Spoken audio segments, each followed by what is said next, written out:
This is the Reinvention Stories After 40 podcast, where women find the courage to rise, rebuild, and reinvent life on their terms. Real women, real struggles, real transformations. Hosted by Lorna Blake, who has lived the struggle, risen from the ashes, and now holds space for women's powerful stories of courage and reinvention. And now, here's Lorna.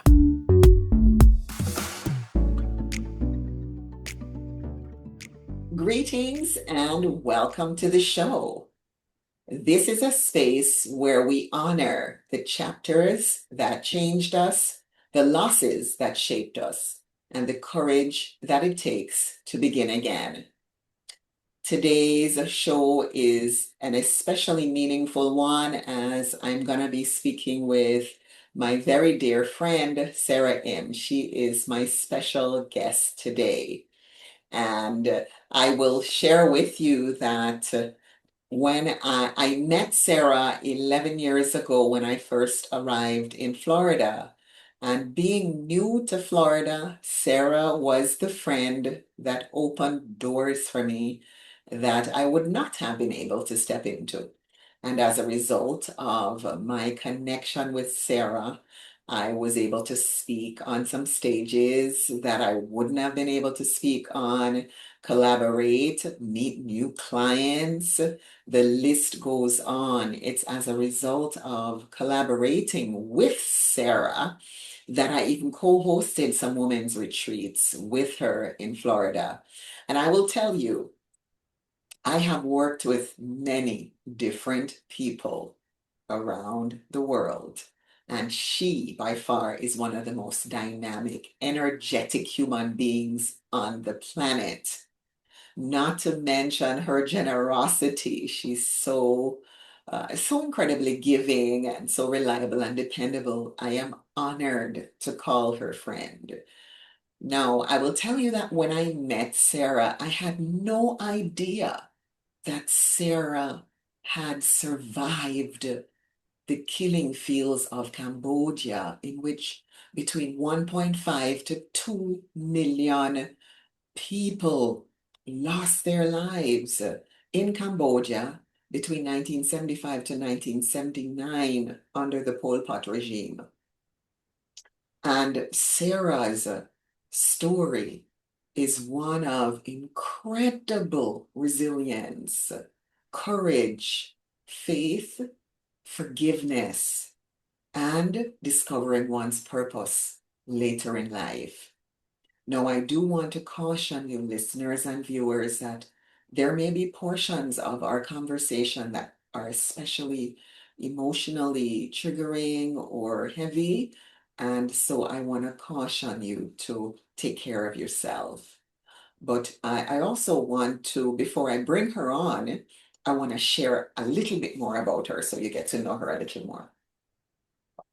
So Sara Im is an award-winning author, inspirational speaker, and resilience coach who survived the killing fields of Cambodia.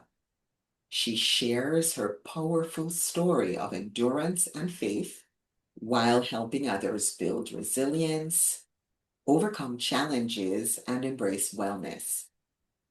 Based in St. Petersburg, Florida, Sara recently celebrated 36 years of marriage and continues her mission of empowering audiences with hope and strength.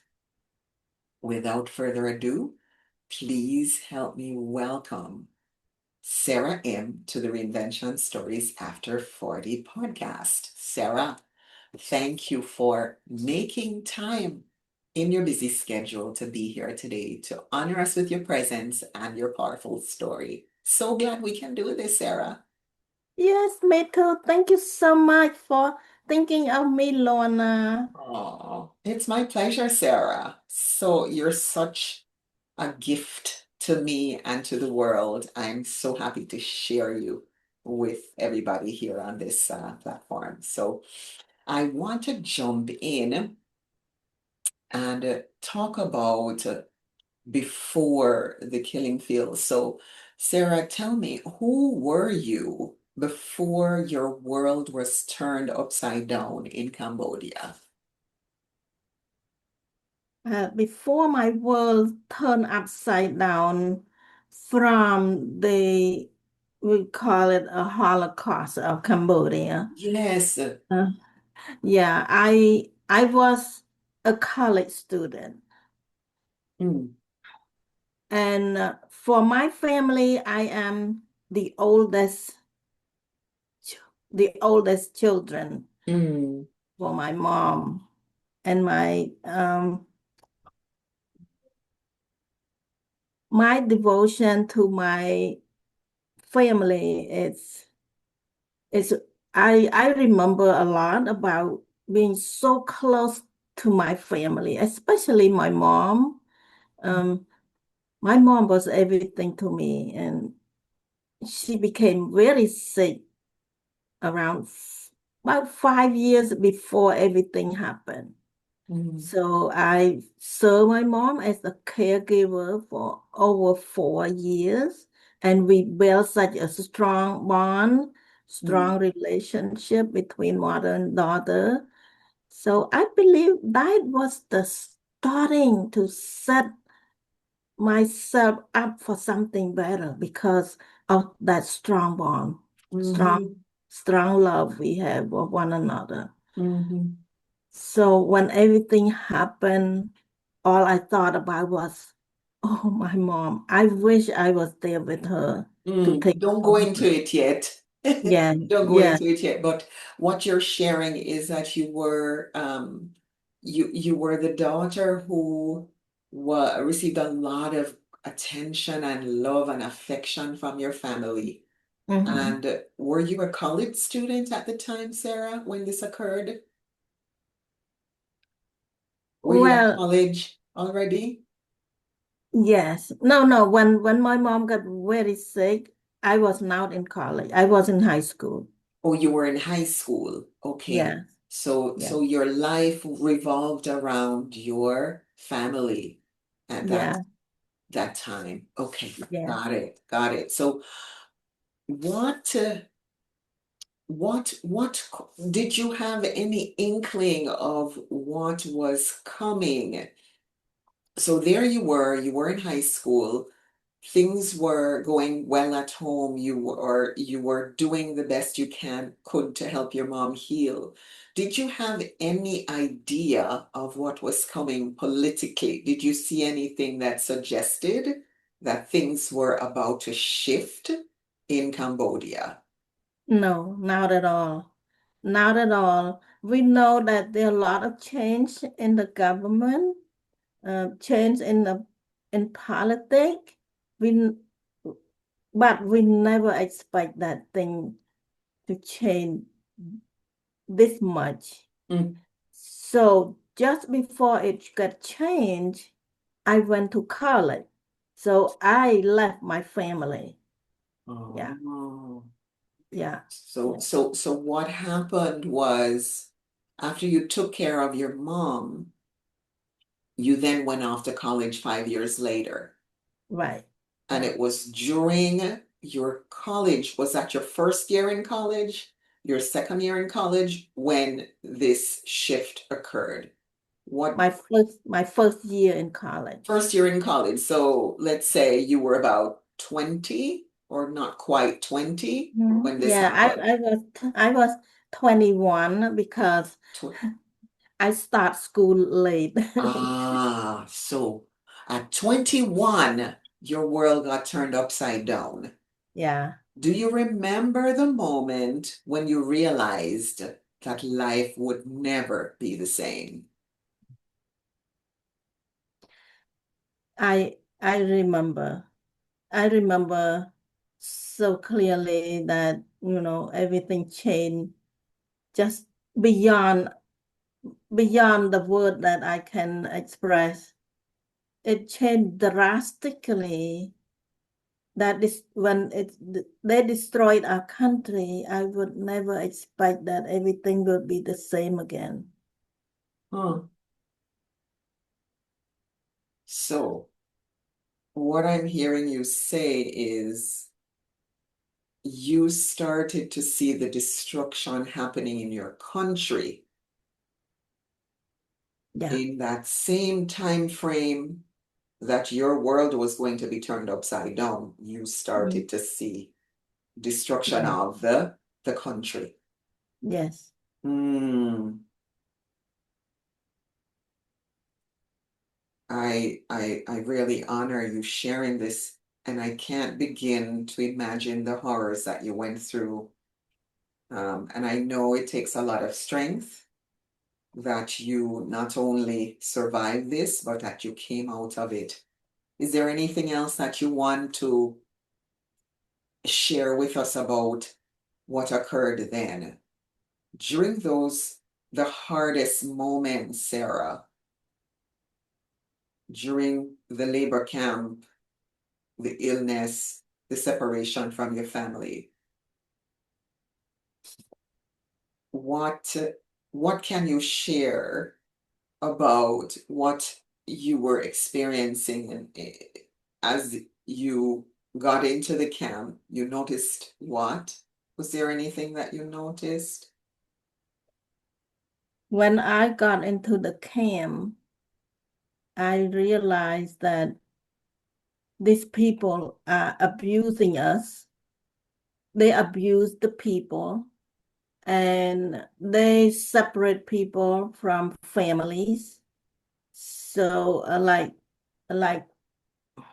if your family has son and daughter, mother and father, everybody go different way. They put Um, they put people in different group. um, And in my case, because I'm single at that time, I go to the single group. um, Yeah, and they push us to work extremely hard. mm, Like we were putting in the rice field under the sun. The sun in Cambodia is very hot, hotter than Miami, yeah. Florida. Yeah. So we work under the sun for about 15, 16 hours a day. Imagine that. Oh my God. Yeah. Uh, the sun is about the average 90 to 100 degree, Gosh. and you work in that all day long. And you receive very little food and no time to rest. We work 7 days a week. Mm, We have very little time to sleep, like 3 hours, 4 hours every night. mm, So I was exhausted and hungry mm. and getting very tired, and very soon most of us become sick. You know, our body cannot take that too long. 1 or 2 days maybe, but day after day, day after day. Only the first month or so, many of us got very sick. Oh gosh. Yeah. Oof. And our sickness is something like malaria, typhoid. Mhm. Now, for people who may not be familiar with typhoid, Sarah, can you tell us what that is? That disease is like the infection of your intestine. Um, So you have so much pain in your stomach. And when you go to the bathroom, you see blood, mhm. the blood coming out. So, Mhm. so it made you very sick and very painful, and give you the urge to go to the bathroom all the time. Oh my. Yeah. Mm. So it's it's a very bad disease. But Yeah. we have to endure that disease, that pain, and have to go to work at the same time. Oh no. Yeah, if we don't work, we don't have an opportunity to line up to receive that little food that they distribute. Hmm. Every day at lunchtime or dinner time, we line up to receive the little food that they prepare for us. The food is just pretty bad. It's not enough nutrition in the food. Just rice and some kind of soup, very little meat, very little vegetable. Eat with rice. Yeah. I can't, I don't know what to say. It's like, I can't imagine what you were going through at that point. And you were separated from your family in that your family, they were not in the camp. You were the only one of your family that was in the camp. Do you know? Right, yeah, um, because I was single. I was put in a single camp. Uh-huh. My Uh-huh. my yeah, my family in another province. They were in When another province. yes, far away. Because when I left for college, the college is far from home. Okay. Yeah, I had to take a bus like several hours Mm-hmm. of a bus ride, Mm-hmm. and I went to a capital city, and my Uh, family, you were my in Phnom family, Penh. yeah, Phnom Penh, Mm-hmm. yeah. Mm-hmm. And So so, yeah, sorry, Sarah, go yeah, ahead. when everything happened, when the communist regime came in, I was stuck. I cannot go home because they shut down the transportation. Oh, oh, Yeah. So the whole country was shut down. Like oh. there's no school, no marketplace. You cannot go to the market to buy anything. Nobody work, everything shut down. Really? So, Yes.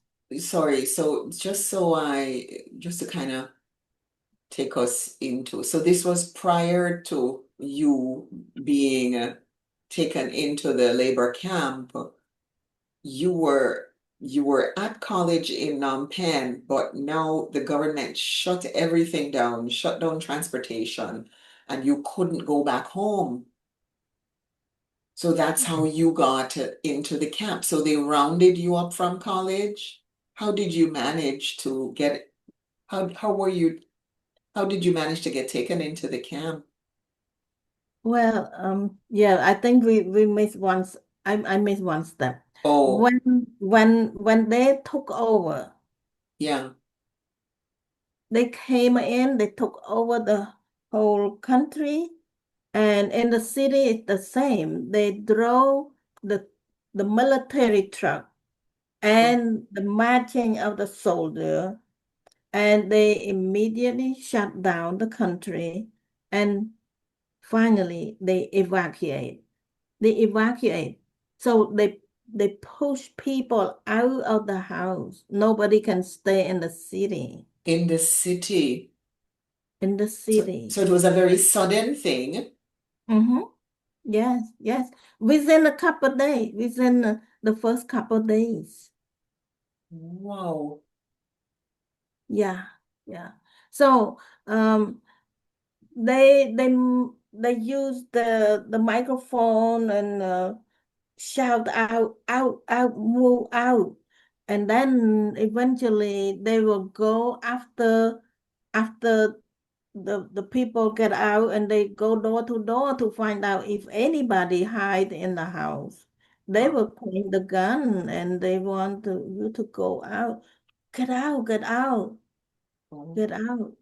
So wow. they push us to go out. They didn't tell us where to go. So This we is have so no, scary. yeah, we have no direction of where to go. Uh, they just said, get out, out. This is so scary, Sarah. So this is you were at the college dorm when this was happening, I live in the apartment. or you were in an apartment Yeah, in yeah. Phnom Penh near the college. Yeah, yeah, near the college. Mm, But like a couple of days before they took over, we did not have the class because of the holiday. mm, So everybody stay home, enjoying the New Year celebration. So that's in April, the middle of April.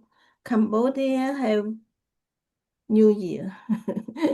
Our New Year celebration is in April. oh. Oh, Yes. their New Year celebration is in April. Yeah. Uh-huh. So three countries celebrate in April. Mm. Thai, Thailand, Cambodia, and Laos. We Got we it. celebrate New Year in In April. April. Mm-hmm. Yeah. Mm. Wow. Mm. So because of that, the school was not in session. Mm-hmm.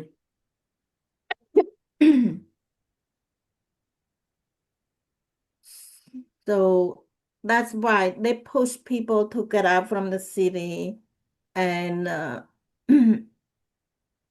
we walk on the ground, and we sleep on the ground, and we eat the leftover food that we brought from home. And then when it's gone, it's gone. We don't have any place to go buy it. Mm-mm. And then eventually I was transported to another place, and then I got into the camp. Mm-mm. Yeah. Mm. I'm so sorry. Now, Sarah, you spent, I would imagine, some very horrifying and scary days and weeks and months being separated from your family, being forced to work 16, 18-hour days, no food, being sick with malaria and typhoid, just maybe thinking that you weren't gonna make it. Was there a moment when you realized I'm going to make it? What, when did you even come to that, if any, at any point you did? When I got sicker and sicker, and at one point I cannot push myself to go to work anymore, Uh-huh. and I stay in the shelter. And when they found anybody staying in the shelter, they they push us to go to the hospital. But the hospital is not like a regular hospital. Um, there is no doctors. Oh, There's no nurse, no medication. There's nothing to help us. The hospital that they are talking about, it's just a place for you to rest without going to work. oh, But you might get sicker or you might get better. But for me, I feel horrified because when I got to that place, I realized that a lot of people are sick, and some of them are sicker than me. They have other disease. So I was so fearful that I might get other disease. mm, So I was trying to find my way out. I was thinking, where can I go? Where can I go? What can I do? I don't want to stay here mm-hmm, because if I keep staying in this place, I might get more disease and I may not make it. I want to survive. my survival idea is just to go back to family, to help out. Yeah. So when I don't have any option to do anything, I start to pray. I pray, and at that time, for some reason, I have an idea that there is a God. Mm. There is a God that know everything. So I cry out to God. I ask God, please, God, please help me. So I pray every night, and after praying, one morning I got up very early before everybody got up. So I decided I'm going to walk back to the work camp. So I sneak out. I sneak out and I went back, and on my way back, there was one young team leader saw me. Sorry, no, sorry, Sarah, just to clarify, you said you decided to sneak out and walk back to to the workplace, the camp where the the working labor camp. people. Yes, yes, Oh, yeah, because there were there um at least I'm not among the very sick people. you Yeah, wanted to get away from all the illnesses that you could possibly catch from people who yeah, were very, very ill. yes, yeah. Mm, So this young team leader know me before, and she had sympathy for me, and she tried to help me. She said, okay, you stay with me. I'll try to help you. And then mm, after she realized that I'm too sick to do any work with her, mm, she went to the kitchen and she talked to the people there, and she asked if they can use my help. And they say, yeah, yeah, we can take her, because in this whole camp, you cannot not having a job to do. You You have have to to do be doing something. something. Yeah, yeah. If you don't do anything, you go to the hospital. The quote, the Mm, hospital without mm, mm, anything. So that's why. So I was able to go to work in the kitchen. That I consider answered prayer. mhm, My God answered my prayer, because mhm, He know where I need to be to mhm. get better, to regain my strength, to survive. At Wow. at that point, when I stayed there for a while, I realized that I will survive. Oh, wow. By getting from the mm, going from being terribly sick, going to the hospital, which is not really a hospital, where you were exposed to all kinds of diseases, starting to develop your faith, crying out to God for help, and then getting the idea that you needed to leave and getting support from one of the team leaders who then Yeah, encouraged you to go to the kitchen, and yeah, you went to yeah, the kitchen. And so yeah. it's in that space that you realized I'm gonna make it. Mm-hmm. Yeah, Wow. yeah, yeah. So I got away from all the disease in the Mm-hmm. old hospital, and Mm-hmm. I'm not sent to the rice field where I work 15, 16 hours a day. Mm, And the kitchen work is less intense, and mm-hmm. I work in the shade, and I got more, Mm-hmm. more And access to.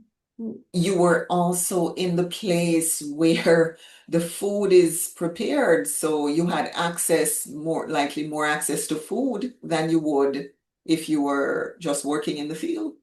Yes, yes. Wow, that that is so incredible, and it shows your resilience, your persistence, your courage. I mean, that's Just phenomenal, Sarah. Anything else about that moment that you want to share before we move into how you started to heal? Well, at that moment, I continued to work in the kitchen for several months, and I gained my energy, my strength back, and they pulled me out from there. They pulled me out from the kitchen and put me back in the right field. Oh, But wow. yeah, but you know what? Even though I was disappointed at first, but I realized, you know, working in the kitchen is such a big break that give me opportunity to recover. If Mm, if I did not get that opportunity, I probably would not survive. wow. Incredible, So Sarah. yeah, for that reason, I was now not angry, not resentful. Mm, Yeah, you can see the I had gratitude, the gratitude for the opportunity to recover. wow. Amazing. Just truly amazing, Sarah.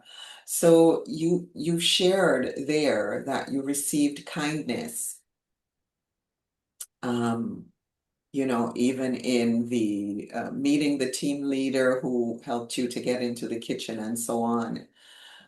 How did that affect your ability to trust again? So we're talking now about your healing without hatred. Mhm. Yeah, um, I realized that everywhere, no matter what situation we are in, we will meet some kind people, Mm, some compassionate people. Um, During my suffering with typhoid, mm-hmm, there's something I want to tell you that when I need to go to the bathroom very often, and mm-hmm, especially at night, I can't go by myself. At that time, I developed another disease. It's called the night blindness. The night blindness in Cambodia mm-hmm. is that at nighttime, I cannot see anything. What? Even though even though I'm under the big light, the big lamp that everybody can see, I can't see. Huh. Yeah, just like I'm blind, totally blind at nighttime. So it's very well known disease in Cambodia. I don't Mm. know why the rest of the world did not have that, but in Cambodia, it happened all the time. They call it night blindness. I think because of the lack of nutrition. I think so. I think it's a vitamin deficiency. Is it vitamin A or vitamin D? I think it might be vitamin A, A. A and E, I think. A and E. Uh-huh. Yeah. So when I need to go to the bathroom so often, and I can't go because of my night blindness, Mm, I tap to my neighbor, my mm, mm, my I call it God sister because mm-hmm. I ask for help. I said, please help me to go to the bathroom. So they hold my hand, leading me to wherever I need to go. Wow. The bathroom is not in the shelter like we have here in the Mm, house. We go to the outhouse mm-hmm. in the wood, in the wood. If I go Mm-hmm. by myself, I would not come back because I Mm-hmm. will get lost. You wouldn't find your way back. Yeah. Yeah. So my God sister, Mm-hmm. not just one, a few of them, Mm, help me all the time. mm. So they are kind, they are compassionate and helpful. Yeah, So I realized that no matter where, in what circumstance, you will find some kind people around you. true. If if you are kind to them, if you are a good person, a decent person. Yeah, You don't disturb anybody. You just need some help. They will help you. agreed. Yeah. I agree with that, Sarah. Oh, and how did letting go of resentment help you heal emotionally and spiritually? Oh, big time. Very important. Let go of resentment. That means you forgive. You Yes, have to forgive. yes, If, if you don't forgive, that resentment, that pain, that anger, it just stay inside of your heart, your body, and it's very destructive. Not truly. good. Yeah. Truly. Mhm. And as even as you shared about the kindness that you experienced in the camp with the God sisters, I have seen you demonstrate that level of helpfulness. And I always wondered what it is that makes you go out of your way so much to be kind to everybody. And it seems to be deeply ingrained in you. So I'm so inspired by that. And as you said, holding on to resentment is like a poison. You hold on to it and you can't survive. You can't go far because it stays inside of you and it causes harm to you. Yeah. So, Sarah, your story is so gripping and inspiring, and I'm realizing time is moving. So I want to jump into starting over. Eventually, your journey led you to the United States. What was it like beginning again in a new country and rebuilding your life? Oh, it's challenging, Mm, but it's very hopeful. I have so much hope. I mm, have, you know, I'm looking forward to the future. I'm not afraid of starting over. And like I came to the country where I don't speak English. mm, mm. So I had to learn the language, learn the lifestyle, learn to live in the snow, in the winter. I never had winter in my life. Yeah, yeah, I can understand that. Yeah. But when I arrived in Connecticut, there Mm, was a group of Christian women, hmm. member of the local church. They pulled together their team and they come to support me. They helped me so much that I could now I can't believe that these people never know me before, and Mm. how could they love me that much? Wow. They love me that much. So that's one of the other gift that I received that I did not expect. That Mm. ingrained in me, that allowed me to do the same, give back to the community. That's so powerful, Sarah. And as you shared about starting over in a country where you can't even speak the language and the kindness that was shown to you, it speaks to how it's a recurring theme in your life. Hmm. The helpful people you constantly meet. Every step of your journey, you meet helpful people, and Yeah. you are one of those helpful people. I've experienced that from you. So, I'm going to move into Purpose Awakening at 61. So, at 61, you became an author and speaker. I would have never guessed your age. What inspired you to finally share your story at that stage of your life? What inspired me? Uh, because I heard some story that my dear friend, woman in my networking group, lost their child to suicide. Mhm.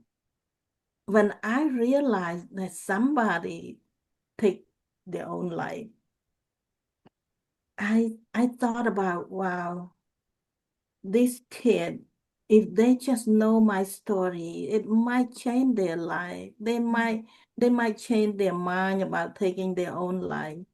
Mm. So I realized that my life story might be able to help some people. Yeah. Yeah. And so that was your inspiration, Mhm. knowing that one of your networking friends' child took his life, inspired you to share your story because you recognize that what you experienced and what you overcame, it didn't take you out. And if they only knew what you had gone through, they might change their minds. And there are people who you've given hope as a result of coming Yeah. out and sharing your story. So I Yeah. thank you for doing that, because had you not done that, I wouldn't have met you. Remember, we met at a speakers conference. I don't even remember which of them, but yeah. So it's as a result of you stepping out on faith to speak about your story that we connected. So we're moving right along, Sarah, and this we may have to do it again because there's more to be shared and our time is fast running out on us. So tell me, Sarah, I know that there are women watching today who may be standing at the edge of a new beginning. What wisdom would you share with a woman starting over after 40? For people who at the stage where you need to start all over, you have to have purpose. Yeah. What is your purpose? And you also have to have love. Love, The Yeah, the purpose come from love. purpose first. Yes. Yeah, yeah. But because from my own story, my purpose was to be back to my family. Yeah. And it come from my love for my family. Yeah. So when your purpose combining with love, you will go far. You will make it. True. Yeah. There's got to be some love in there to get you going or to keep you going after you find your purpose, is what you're saying. Yeah, yeah. Yeah, love it's the spinning from love, it radiate and it give you hope, it Yeah. give you have faith in it because your your purpose is based on love. True. That love is very powerful. Mm-hmm. Mm-hmm. Yeah. I agree. And I really love that you're sharing the importance of purpose combined with love for women who are just at the edge of beginning, starting again after 40. Sarah, you are incredibly powerful and dynamic. And before you leave, I want you to share how people can connect with you. The best way to connect with me is to check my website. Uh, At my website, you will be able to find my phone number, my email, make appointment with me. So I invite you to check. My website is saraim.com. Just my and, first name, last name. and As that's, sorry, Yes, SARAIM .com. Yeah. yeah, yeah. Yeah.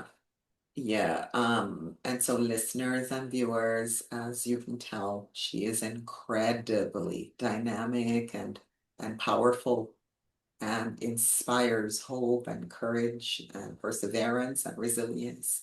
Sarah, before we go, did you want to share your final words? My final word to you, I hope that you are one of the person who want to reinvent your life, and you have to do it with love, with a purpose, and be courageous.